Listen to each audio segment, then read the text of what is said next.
How's it going, everybody? Clayton here at etrailer.com. Here at eTrailer, we install, test, and review a lot of different products to help you as a customer make a more educated decision before your purchase. Today, we're going to be working on a 2017 GMC Canyon. We're going to be taking a look at, and I'll be showing you how to install the Roadmaster automatic battery disconnect. You might be asking yourself, why do I need this battery disconnect? I can just take my terminal off whenever I need to flat tow. But before that, our Colorado is actually going to draw power whenever we are flat towing, so we need to disconnect that battery. That way we show up with a fully charged battery and ready to go. The worst thing is going to be whenever you get to your campsite, you finally get disconnected and you're ready to go to the store. Nothing's worse than having to jump your vehicle or hope that you have enough charge to start it. So this is going to be really simple. Normally, we just take our terminal off using a 10mm socket, take that terminal off and hit the road, but that can get kind of irritating whenever you're trying to move quickly. So using the battery disconnect is going to be awesome because we're going to be able to disconnect and reconnect our battery with the flip of a switch. Our base plate is going to be one of those key components in our flat towing setup. Our base plate is going to be the key connection point between the frame of our truck and our tow bar. Now the tow bar is going to be our next key component, and that's going to be the direct connection between our base plate and our motorhome. We're also going to have our safety cables, and these are going to save us if there ever was a disconnect. That way we can keep attached to our truck. We're also going to have our supplemental braking system, which is going to apply the brakes in our towed vehicle whenever we push the brakes in our motorhome. We also have this breakaway switch. What this is going to do is this is going to apply the brakes if we were to become disconnected. We also are going to have our diode wiring. This gives us all those necessary lighting functions to our towed vehicle. We also have our battery disconnect, which disconnects our battery. That way we're not drawing the power whenever we are flat towing. And we're going to have our stoplight switch, which lets us get a signal to our indicator light. This is what our solenoid is going to look like installed. We're going to have two wires that run off of it and go to our battery posts. And here's that switch I was talking about. You simply just push it in, and you'll hear a click. This is going to let you know that your battery is either being switched on and off. One thing I really like about this switch is how sleek it is. It's going to be really easy to hide. As you can see, it's on the side of our dash. So whenever our door is closed, we're not going to risk pushing it. So that's going to be really nice. It's going to be out of sight and out of mind. But it's going to be really easy to use whenever we need it. All in all, I really do like this kit. I like the usability side of it. It's really easy just to flip that switch. I really like everything that comes with the kit because everything is going to be included. We're not going to have to hunt down any extra parts or hope that we have everything. Now, in terms of installation, getting it installed isn't too bad at all. The hardest part is going to be running our wire through the firewall. With that being said, let's head in the shop and I'll walk you through the installation now. To begin our install, we need to disconnect our positive terminal on our battery.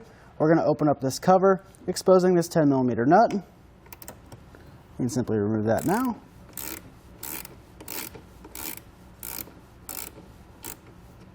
With that loose, we just want to lift up on the rest of this cover. We're going to take our hand under here, kind of flex that out and pull up. Just like so. Now we can wiggle this post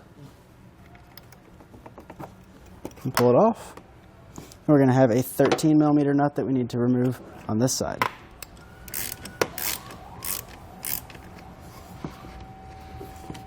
Looks like that. Now I need to find a good spot to mount our solenoid. We want this black part facing down. Right here next to our battery is going to be a really good spot. It's nice and flat, and it's super close to our battery. So we'll just hold this up. We can grab our provided self-tapping screws and get that mounted. We'll leave that one loose and get the other one started. Now our solenoid mounted nice and tight. We then want to grab our cable that says battery post. We're going to grab our provided heat shrink. We're just going to slide that over. We can then grab the terminal that we removed. We're going to hold it like this. Then we're going to grab our nut with our bolt and our star washers. There are going to be two star washers on here. We're going to take the bolt with the star washer, slide it behind, add another star washer, and slide that post over, and then get our nut started. We then want to hold that nice and straight. We can grab a 13mm socket and just snug this down.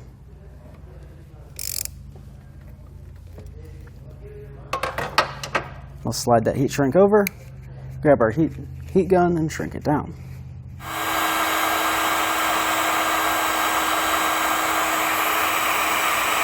And then we're going to take our post, lift that cover back up. We'll just slide that on there. And we can just come back and tighten that down with that 10mm socket. We want to grab the one that says battery cable. We're just going to route that behind here. Try to tuck it down there so it's nice and clean. And we'll install this over that 13mm nut that we removed. We then need to trim our cover. We're just going to kind of trim it out around here. We're going to have to cut quite a bit of this out just due to our 2 wires. I'm just going to score it with a utility knife. And we can cut it with some 10 snips. We now need to mount our ground wire to our battery. We're just going to run that behind the battery, kind of underneath this channel.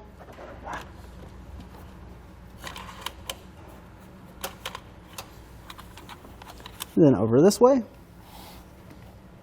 I'm actually not going to trim anything off, just so we have a little bit extra. We then want to grab our wire strippers. We'll strip back the end, grab our provided ring terminal, slide that over the end of our wire, and we'll crimp it down. And our ring terminal is a little bit too small to fit over that stud, so we're just going to trim a little bit of that out. To remove that stud, we just need a 10mm socket. And take that off by hand.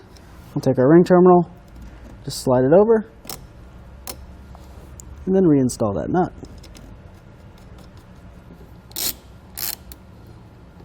We now need to pull our gray wire for our switch through our firewall for the battery disconnect. So we're just going to tape that to our airline tube and pull it through the firewall like we did the rest of our wires. We're now going to remove this panel on the side of our dash. We want to start by kind of pulling back this weather stripping.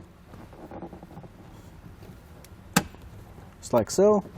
We'll work our way down. And we can grab a trim panel tool, kind of work our way in down here first, kind of pry out on this panel.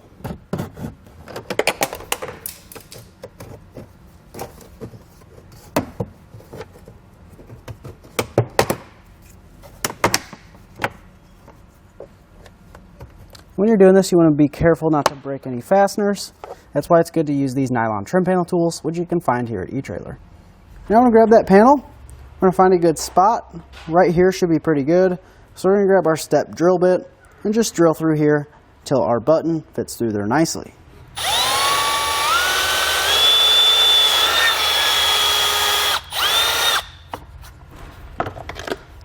And I do like to flip it over occasionally and just drill from the back side. This helps keep everything nice and clean.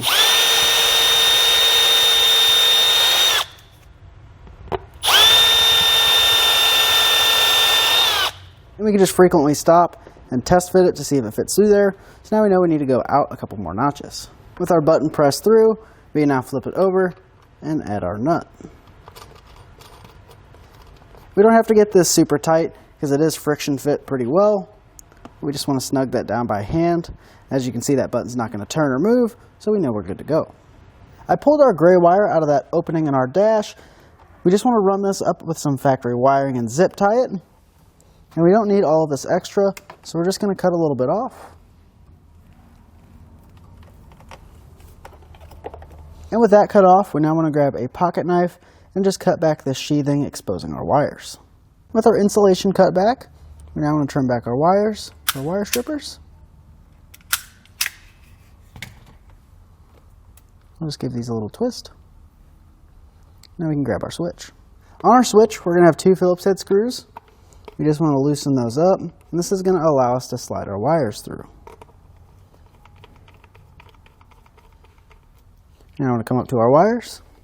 And it doesn't matter which wire goes through which opening. So I'll start with the red. I'll slide that through and just tighten down that screw.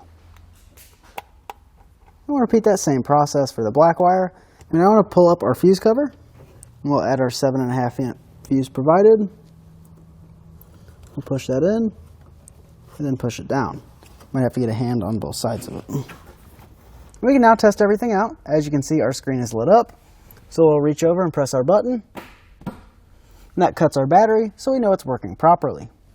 And that's going to do it for our look at and our installation of Roadmaster's automatic battery disconnect on our 2017 GMC Canyon.